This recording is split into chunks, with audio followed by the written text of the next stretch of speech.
Hello Ahmedabad. આજે આપણી સાથે છે પ્રવિશ ગ્રુપના key person mister Baiju Desai. કેમ છે બૈજુભાઈ? ઓલ ગુડ, થેન્ક યુ નિહારિકાજી. ઓકે, તો અમને જણાવો કે પ્રવિશ ગ્રુપ શું છે?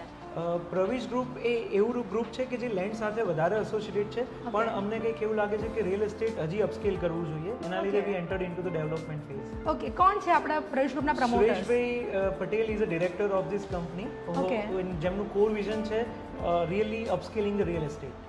ઓકે, સો ગોતાથી વૈષ્ણોદેવી પેચની વચ્ચે આપણા 3 મોટા પ્રોજેક્ટ્સ છે. Correct. શું રીઝન છે? ડેવલપમેન્ટ જે રીતે સિટીનો શિફ્ટ તમે જોઈ રહ્યા છે, તો ઘણો બધો શિફ્ટ આ તરફ હવે નવો ડેવલપમેન્ટનો એરિયા એવું જો કહેવા જઈએ તો એ પર્ટિક્યુલરલી અમને આ લાગી રહ્યો છે, એનું જ એ જ મેઇન રીઝન છે. અમેઝિંગ. સો 31 સ્ટોરી આઇકોનિક ટાવર લાવવા પાછળનું વિઝન શું છે?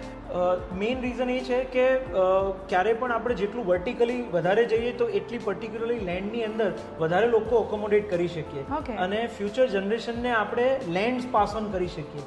That's the key reason. Thoughtful. Okay, so residential or commercial, what do you think કે ગોતાથી વૈષ્ણોદેવી વચ્ચેના પેચમાં કયું ઇન્વેસ્ટમેન્ટ વધારે ફ્રૂટફુલ થશે? આમ તો એવું ગણાય કે કમર્શિયલ અને રેસિડેન્શિયલ બંને હેન્ડ ઇન હેન્ડ જ જતું હોય, બટ કરન્ટલી જેટલા પણ પ્રપોઝ પ્રોજેક્ટ છે પર્ટિક્યુલરલી ગોતાથી વૈષ્ણોદેવી સ્ટ્રેચમાં, એ જોતાં એવું લાગે છે કે 150+ રેસિડેન્શિયલ છે અને એની સામે કમર્શિયલની સપ્લાય બહુ જ ઓછો છે. સો ડિમાન્ડ કમર્શિયલની વધારે રહેવા.